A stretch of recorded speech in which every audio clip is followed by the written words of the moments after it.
madaxweynaha Soomaaliland mudane Muuse Biixi Cabdi ayaa 29kii bishii 8 2018 waxa uu daahfuray shirweynaha shaqo abuurka dhalinyarada ee heer qaran oo dhalinyaro reer Soomaaliland shaqo loogu abuuri doono si looga madhaliyo qorshaha 5 sano ee soo socda ee xukuumadda hadda talada haysa ugu talagashay ee uu hogaaminayo mudane Muuse Biixi Cabdi waxaana maanta wasiir ku-xigeenka wasaaradda qorsheynta iyo horumarinta qaranka Soomaaliland injineer Xuseen Ibraahim Buuni uu daahfuray barnaamij 120 dhalinyaro reer Soomaaliland loogu abuurayo fursado shaqo waxaana dhalinyaradaasi lagu tababari doonaa xirfadaha ay ka mid yihiin ganacsiga farsamada gacanta iyo maareynta noloshooda oo ay fulinayso hay'adda Concern Worldwide munaasabad lagu daahfuray barnaamijkaasi ayaa ka qabsoontay Hotel Ambassador ee magaalada Hargeysa waxaana ugu horeyn munaasabadaasi ka hadlay howlwadeenada soo qaban qaabiyay tababarkan iyo waxaana hadaladoodii kamid ahaa sidaad ka wada dharagsantihiin barnaamijkani waa kulanka tababar loogu furayo 120 dhalinyaro ah oo ka kala socda 5 xaafadood ama IDP meelaha dadka barakacayaasha ku nool yihiin magaalada Hargeysa xaafadda Digaale ee degmada Maxamed Mooge xaafadda Ayax Foor ama Sheekh Sancaani degmada Axmed Dhagax Ayax 2 ama Falluuja degmada 31 May Jimcaale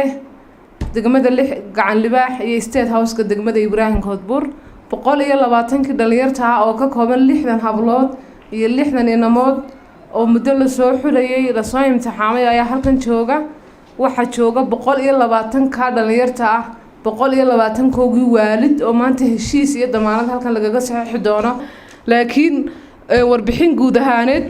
4 bilood oo soo socda bisha 9aad 10aad 11aad iyo 12aad ayaa dhalinyarta muddo 4 bilood ah la bari doona xirfadaha ganacsiga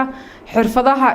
nolosha ee awoodooda iyo kalsoonidooda lagu dhisayo si ay wax u qabsan karaan iyo wada shaqeyntooda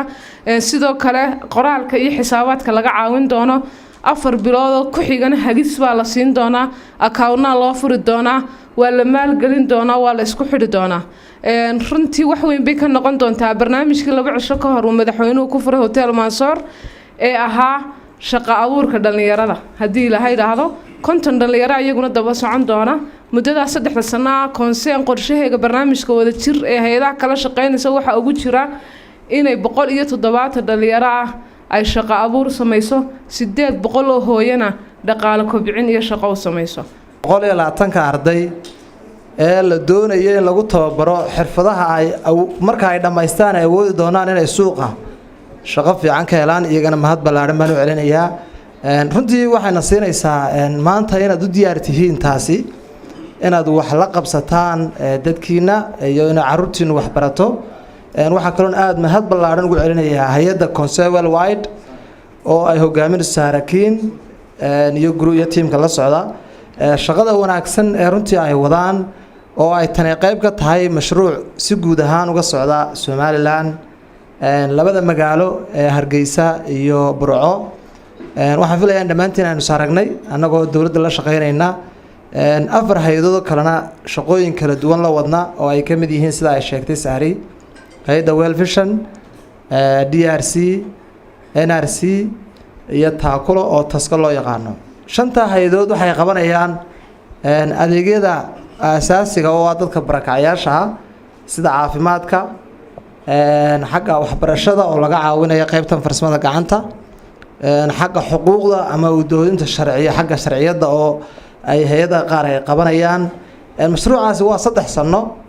wuxuu la hadda socday sanad iyo badh wuxuu bilaabmay 2017kii waxa uu dhamaanayaa 2020ka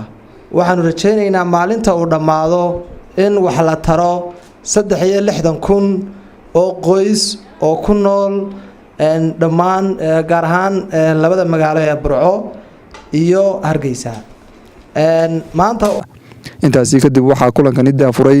wasiir ku-xigeenka wasaaradda qorsheynta iyo horumarinta qaranka Soomaaliland injineer Xuseen Ibraahim Buuni waxaana hadaladiisii kamid ah waxaan runtii hogaadinayaan u mahad celinayaa hay'adda Concern Worldwide oo jawaab celin degdega ka soo samaysay baaqi madaxweynaha jamhuuriyadda Soomaaliland 3 cisho horteed uu kaga dhawaaqay magaalada Hargeysa baaqaas oo ahaa in dawladda uu garwadeenka ka yahay madaxweyne Muuse Biixi Cabdi laga taageero shaqo abuurka maxaa yeelay madaxweynuhu khudbadiisii waxa kamid ahayd in xukuumaddu ay u taagan tahay ka shaqaynta nabadgelyada ka shaqayntii waxbarashada mudnaanta ay siisay cafwan nabadgelyadii waxbarashadii iyo caafimaadkii oo nabadgelyadana de markii meel nabadgelyo ka jirto ay dadku waxna baran karaan caafimaadna heli karaan shaqana raadsan karaan marka baaqa madaxweynuhu wuxuu ahaa in arinta shaqo abuurka xukuumadda laga taageero marka jawaab celinta degdeg ee concern worldwide soo sameysay ama ba ay ka bixisay baaqii madaxweynaha jamhuuriyadda Soomaaliland waan uga mahad celinayaa shaqo abuurka marka laga hadlayo ama shaqo la'aantu waa aafo ama mashaakil global caalamka oo dhan ka jira wadamada lagu tiriyo inay ugu dhaqaalaha badan yihiin waa mashaakil ka jira shaqo la'aanta ama shaqo in dadku ay ka cawdaan shaqo la'aan sidoo kalena wadamada soo korayana way ka sii xag jiraano Afrika iyo wadamada kale soo koraya way ka sii xag jiraan innaguna waxaydu ka war haysanaan intaba ka sii xag jirno maxaa yeelay warshado iyo shirkado waaweyn oo de wadankeennii ka jira ma jiro weydun ogtihiin oo de kumaankun iyo la yiraahdo intaasoo 10 kun 20 kun intaasoo qof baa ka shaqeeya wadankeennii kama jiraan sidoo kalena waxaydun ka dharagsan tihiin in cadadka ama tirada u shaqeysa hay'adaha dawladda iyo cadadka ka shaqeysa sharikadaha gaarka loo leeyahay private-ka iyo cadadka ka shaqeeya hay'adaha wadaniga caalamiga iyo UN-ta wadankeena jooga wuu kooban yahay marka loo eego tirada guud ee dhalinyarada reer Soomaaliland marka cabirka dhalinyarada reer Soomaaliland laga hadlay waa 70% waynu qiyaasi karnaa Soomaha haddana waa mashaakil deynaga si gaara inoo sii haysta xukuumadda jamhuuriyadda Soomaaliland madaxweyne Muuse Biixi Cabdina runtii arinta uu ka dharagsan yahay marka concern worldwide wan ku bogaadinaynaa hawshan maanta halkan ay kaga soo jawaabtay in dhalinyarada shaqo abuur loo sameeyaa waxay dan u tahay guud ahaan qaranka iyo dalka iyo dadkaba 120 kan dhalinyar ee maanta halkan aynu ugu furayno tababarkan waxa la siin doonaa tababar hoose ama xirfadaha bilowga step 1 ayaa lagu tababari doonaa kadibna waxa lagu tababari doonaa xirfad ay ku shaqeystaan ay ku shaqo galaan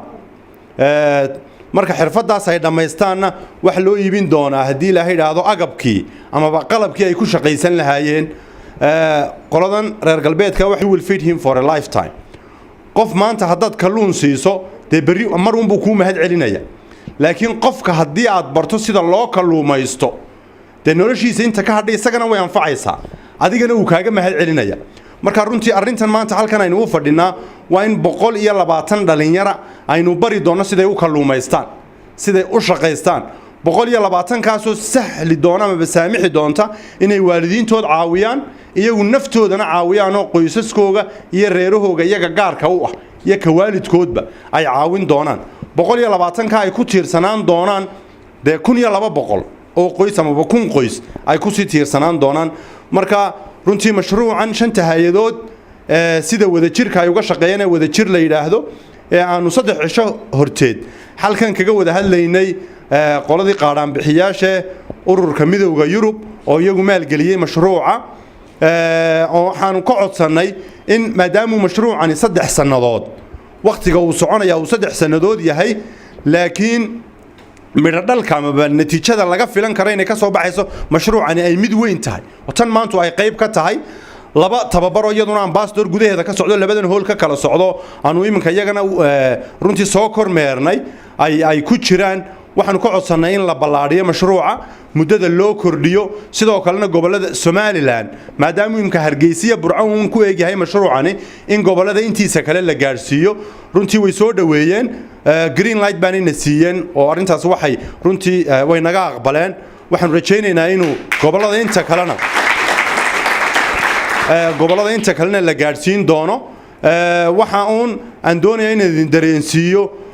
baahida idin haysaa waa baahi runtii dawladda iyadana si gaar ah u haysa waa dareen aanu idin la qabno waxaanu mar walbana heegan u nahay inaanu qaranka iyo dadka iyo dalkaba kala shaqeyn doono hadii la yiraahdo sidii aynu u gaari lahayn Soomaaliland mida dadkeedii oo camal iyo shaqo haysta idinkana waxaan idinka rajaynaynaa waalidiintu inay caruurtooda ku daba joogaan inay tababaradan si joogtaa u qaataan dhalinyaradana waxaan ku boorinayaa in ay fursadda maanta 120 naasi aydun hesheen kumaan kun ama malaayiin dhalinyara oo joogto on helin baa jirta kumaan kun dhalinyaro reer Soomaaliland oo helin baa jirta idinku waxay idin hesheen nasiib nidaamkii kale leedinku soo xulay waa nidaam aanu ka warqabno cadaalad runtii ilaahay baa cadaalad sameeya laakiin waa nidaam aanu u arkayno inuu dhex u yahay inta la idinka soo xulay marka idinkana waxaan idinku boorinaynaa in idinka faa'iideysataan isku duubnaataan balwadaha qaadka iyo waxyaabahan sigaarka iyo mukhadaraadkana aydun iska ilaalisaan si aydun u anfacdaan dadkiina naftiina iyo qarankiinaba in aydun waqti gelisaan tababarkana runtii idinka codsanaya cid kastoo ka soo shaqaysay maanta in tababarkan halkan inooga furmo iyo cid kastoo maal gelisayna waan uga mahad celinaynaa ilaahay baa mahadle wad mahadsantiin salaamu calaykum waraxmatullaahi wabarakaatu tababarkan oo socon doona muddo 4 bilood ayaa waxaa la filayaa marka uu mashruucaasi dhamaado oo 3 sano ah inay ka faa'iideysan doonaan 63,000 oo qoys oo ku nool gobolada Togdheer iyo Maroodijeex